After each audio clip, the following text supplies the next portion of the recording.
A master thesis conversation can be had about Jesus flipping the money changing tables. And until you realize that, you're part of the problem. You are part of the problem. Now I'm going to kind of go through a little bit of this a little bit so we can kind of see where I'm at. And I suggest you begin your religious deconstruction today. Today. Now, you won't be done in a year. You won't be done in a year. And if you're done in a short spell, well, then you weren't that deep in religion anyhow. And that's kind of an issue too, because you don't understand the dynamics. And that's sort of the benefit that I have. I have a benefit because I've been working on a project for humanity my whole adult life without skipping a beat. The flipping of the money changing tables was about what? Essentially, stock market. Essentially, hierarchy. Essentially, the manipulation of those in power. Now, I'm not going to correlate some, religious, spiritual embodiment conversation here. And aside from the fact that I have said that I am creating a new religion out of a need, I'm not embodying these words the way that some of you want to try to manipulate this conversation. But a lot of what I'm doing is exactly what Jesus was doing. And they hung him for it. And there are only two kinds of people who go to jail. Those who commit crimes and those they don't want to hear about. Now let's go look at the facts about what's going on, removing my existence off of this planet. From Judge Terry Vagert, who has discriminated against me on multiple occasions. Prosecuting attorney Jeff Halbrecht slandered my name to try to take away my freedom. He was successful. And the do-nothing, discriminatory Sheriff Evan Verbrugge. And you should watch my Facebook and a lot of other places, because I'm going to come unhinged with receipts. They're doing exactly. Number two, those they don't want to hear about. They're going to play all these little games that they can. And I've talked about this before, about how they use boxes. They use diagnoses to disassociate, to disenfranchise, to dissolve people's standing in society, to remove them. They don't want you to know the truth. Those are the facts. Now, let's go through this little Bible Jesus flipping of the money changing tables, shall we? Now, do your work. Do your work. The Romans, upon which he was flipping the money changing tables, the wealthy, the walled off city of Bethlehem, said they didn't like his words and brought him to the court, which were the Jews. They were the legal system, and said, do away with him. They said, oh, but he's our people. We can't do this. And the Romans said, do it or else. The power told the law, do it or else. They had no choice. They had no choice. However, Jesus come up missing. Now, you can play this little Bible game with me all you want, but the facts are this. He come up missing.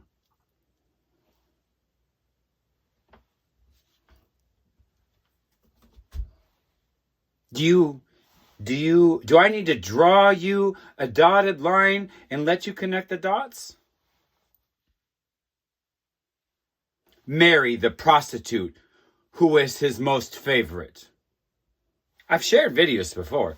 Go watch some of the videos. Jesus was married, but they needed you to think he was a holy man. They used him.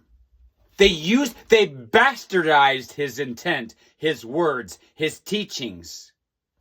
He spoke out against the church body, the church foundation, the building, the organized religion. He spoke out against them. And in retribution, they used him. If you know narcissism 2,000 years ago, that's how they did it, darling. That's how they did it. You can't judge from the times of today. You have to go back and see. Again, a master thesis conversation can be had about Jesus flipping of the money-changing tables. The Romans, who become the Vatican, who then become the United States government, who are all of Congress and all of the capitals in all the 50 states. Now, do every member of Congress, does every member sitting in the Capitol buildings of all of these establishments, do they understand that what system they work in? No, they don't. But they're facilitating that. Why do you think the Republicans and the Democrats are doing what they're doing? The Republicans trying to destroy America, and the Democrats in office just sitting there letting it happen. Why do you think that is? If you're lost, stop and replay and go to the beginning. And then when you get to this point, if you're still lost, keep going and playing it.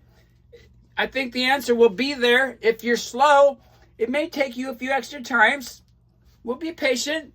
Go ahead, watch it again from the beginning. It's only 7 minutes.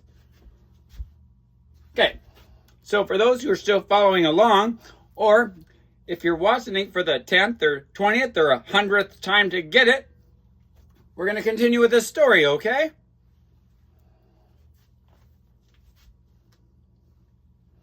The reason that there is contradiction in the Bible, as I've said this multiple times, Jesus Christ was horizontal morality. He believed that people went through life on the same playing field, nobody above, nobody below. The church is structured hierarchy. Vertical morality. He spoke out against them.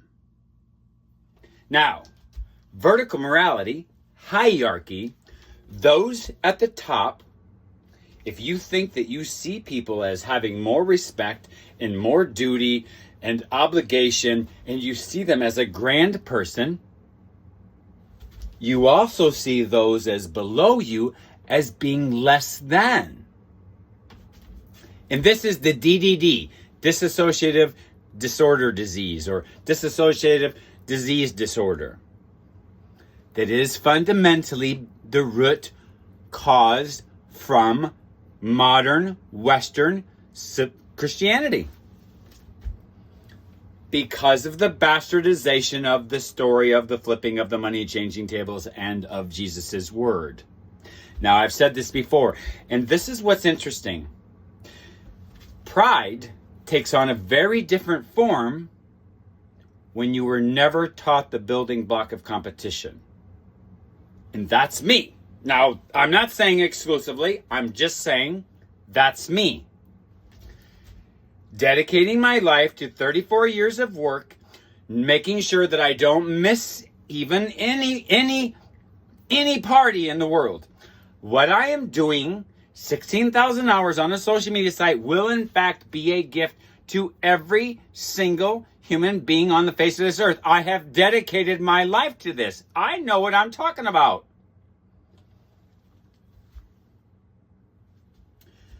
Pride, when you've been taught competition, is hierarchy. Now, why did I start putting this together? Well, I should have known something when I was 8. When I was 8, I knew that the world that I lived around in didn't make no sense to me. I couldn't understand the racism that was surrounded in my family. I couldn't understand sports in school from every year of school, from every single year of school. I couldn't understand how people had this particular drive, competition, hierarchy. I was never taught it. Two things here. Genetically, my dad's side. And 2, the abuse from my mother and my mother's side. Now, the abuse that I entailed kept me isolated. We moved around about a dozen times. Child Protective Services were at our house multiple times, multiple school districts. And always the same thing. My mom said, if they take you out of this house, you're going to go and there's going to be a man that's going to molest you and he's going to rape you and he's going to do all kinds of things to you. So you better not let him take you out of here. So I was scared. My mother indoctrinated in my head from the time that I was a little child, less than 8 years old, if you tell anybody, a man's going to rape you.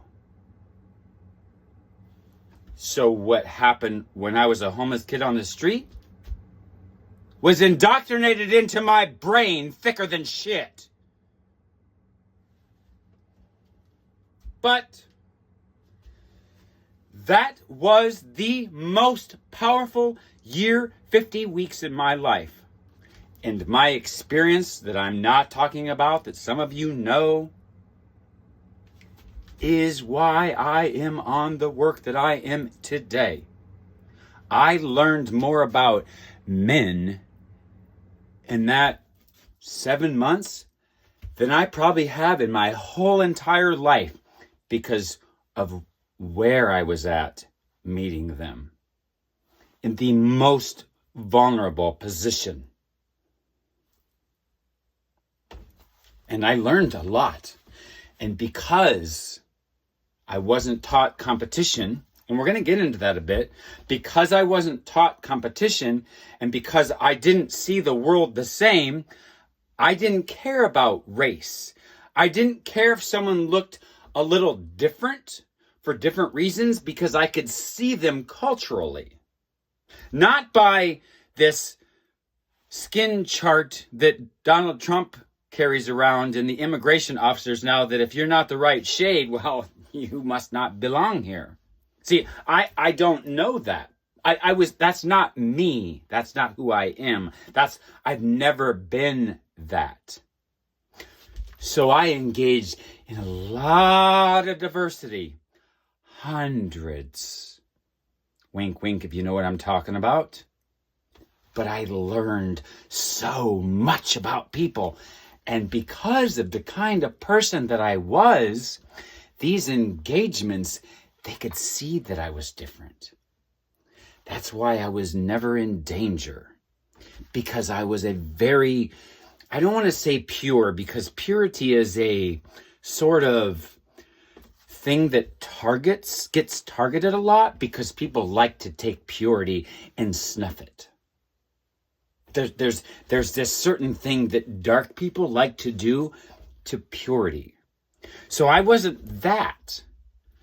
I was somebody who saw them and cared in a way that they didn't quite understand. And I heard it all the time. I was this person until I moved to this house. And then a whole family. Just relentless. Oh, hundreds of things. And see, what they didn't know is that I've been documenting stuff since before I moved here. So I just kept documenting stuff, darling. All of it. Every bit of it. And it's going in the 4th book, darling. quite. They're the ones that cause these issues. Facilitated by a former police department, a former Judge McConnell, and others. Do nothing, sit on your fat ass, slanderous, discriminatory, those who are supposed to serve and protect. Countless phone calls I made, countless, and some of it recorded, of them, me calling the cops, spending a couple minutes explaining the situation, and they go over to the aggressor, or the offender, or the violator of laws, the violator of civil rights, the violator of civil, just community standard, not even ethics, on the books violations. And then the cops would come back, we're not doing nothing. Do you know how many times an officer came back to me laughing? Speaking with them laughing. We're not doing nothing. Because it's me, darling. It's me. It's always been discrimination and hate in this motherfucking town. It's always been that way. Yes, it has. Always been that way in this red dot in a blue state. That's now headed by the most extreme prosecutor, judge, and sheriff, whom I am going to try to get removed from office. Oh, yes, darling. Oh, yes. And I actually have a case and a cause. And in the climate of America today, darling, they're starting to see the toxic nature of what Christians have been doing with Project 2025. The climate is not in their favor. No, it's not. No, it's not. And again, that brings us back to the beginning here. Or maybe it was another video of some other thing I posted on another spot somewhere today on social media. 2 people go to jail, darling. Those who commit crimes and those they don't want to hear from. And that's exactly what's happening. So depending on how they play this on Monday, this may be goodbye. This may be goodbye. But they're going to have questions to answer. So if you're watching this, you should record it, because as soon as they get access, they're going to try to eliminate my testimonies about what they've done. They will. Once the sheriff gains access, he's going to destroy evidence. I guarantee you that. Moving along on the story, darling, shall we? So, contradictions in the Bible. Well, it's all together. By using Christian theology, I can prove that hierarchy goes against God. Now, aside from the conversations I've just had with you, this is a bonus. It is not human instinct. We are not born to be afraid, and we are not born to be competitive. I've gone over this before. 5,000 years, they've been doing this manipulation thing, backdropped by sports, earlier form of spirituality, turned to religion. They've been doing this. They started doing this stuff that I can go back to 7,000 years. But for 5,000 years, it's been pretty broadly used in Western culture, based with Christianity. You know, the Christians that used to burn preachers alive at the stake for preaching in anything but Latin, and you weren't allowed to read or write. So you had to take the words of all these monks who couldn't get their stories right about the Bible. And that's sort of why they had the Dark Ages and then gave you their edited version. Who do you think funded that, darling? The Romans, darling. The Roman Catholic Church. Oh, the Vatican. Oh, same people, bitch. The Vatican, who's really built themselves off of who? Darling, the United States might come to mind. The tithing? I mean, we are the wealthiest nation and have been for a long time. Who do you think funds them, darling? Who do you think buys up the Dead Sea Scrolls so that you never see them because they don't support the Bible, darling? And there have been many, hundreds, since 2011 even. Because why do I know this? Because after my third trauma, because of Sanford USD Medical Center, I spent close to 18, 20 hours a day reading on the internet. Because if I even allowed myself for a minute to think about my life, I started to cry, darling. And I hyperdrived into my work, which is where I get my energy and my pride now. And I do know what I think they're going to try to do on Monday. And it's what I just mentioned, but I'm not spelling it out. And if I utter the words over my dead body to the judge, game is on. Game is on. If you don't like my energy because I'm too much, go find less because you're less. I will never lower myself to you. Not ever. And we're not talking hierarchy. There's observations too. Observation does not mean hierarchy. Now, competition and fear. 7,000 years, 5,000 mainstream, sports, and religion. It's not money that's the root of all evil. It's competition. Remember? Competition and fear are not inherent human characteristics. You're not born to be that way. You have to be trained that way. Why do you think they teach you sports in the first grade? It's indoctrination into a theology of work manipulating they've been doing for 7,000 years. They are well above you, darling.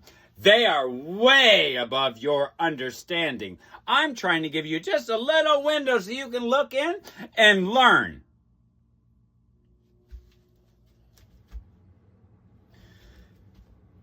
Do you know what? When I say competition is the root of all evil? Because you can't have hierarchy without competition, obviously. And with that, you can't have racism, you can't have discrimination, you can't have all these misogyny, patriarchy. You can't have any of that, including war. You can't have war unless you've been taught competition first. An unnatural, not thing of God. And those who use fear and competition to rule are the ultimate offenders of God's word, and they will be judged.